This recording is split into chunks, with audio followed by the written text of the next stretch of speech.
প্ৰেমিকাই এদিন প্ৰেমিকক সুধিলে। প্ৰেমিকাই ক'লে, মোৰ বিয়া হৈ গ'লে কি কৰিবা তুমি? প্ৰেমিকে ক'লে, তোমাক পাহৰি যাম আকৌ। প্ৰেমিকে উত্তৰ দিলে। প্ৰেমিকৰ উত্তৰ শুনি তাই খঙত অন্য দিশে মুখ ঘূৰালে। প্ৰেমিকজনে আৰু ক'লে। প্ৰেমিকে ক'লে, তুমিও মোক পাহৰি যাবা। সকলোতকৈ ডাঙৰ কথা, মই যিমান দ্ৰুতভাৱে তোমাক পাহৰি যাম, তাতকৈও বেছি দ্ৰুতভাৱে তুমি মোক পাহৰি যাবা। প্ৰেমিকাই ক'লে, কেনেকৈ? প্ৰেমিকাই প্ৰশ্ন কৰিলে।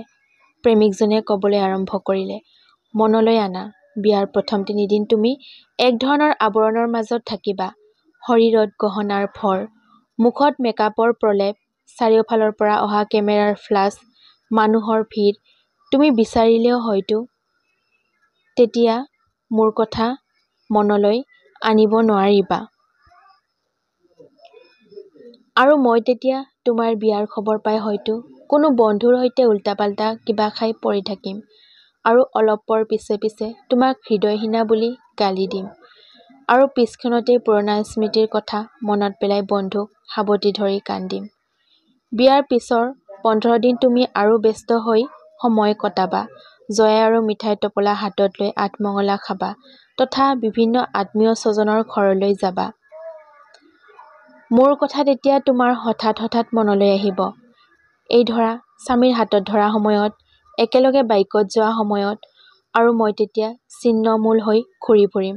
বন্ধুবিলাকে তেতিয়া ক'ব, বুজিছ দোস্ত, জীৱনত প্ৰেম ভালপোৱা বুলি একো নাই, সকলো ধোঁকা।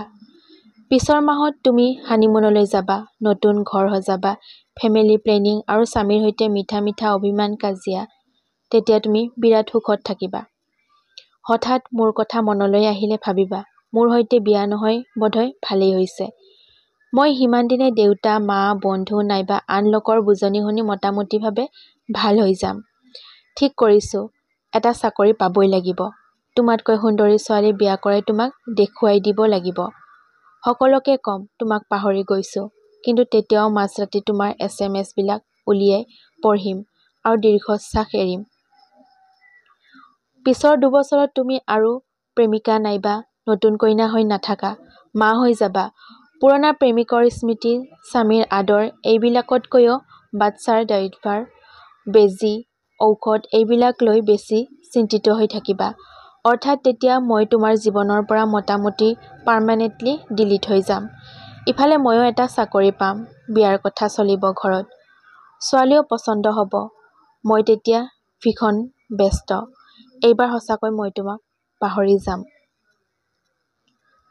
মাথো ৰাস্তাই ঘাটে কোনো কাপল দেখিলে তোমাৰ কথা মনলৈ আহিব, কিন্তু তেতিয়া আৰু দীৰ্ঘশ্বাসো নাহে। ইমানখিনি পৰ্যন্ত কোৱা পিছত প্ৰেমিকজনে দেখিলে প্ৰেমিকাই চলচলীয়া চকুৰে প্ৰেমিকজনলৈ চাই আছে।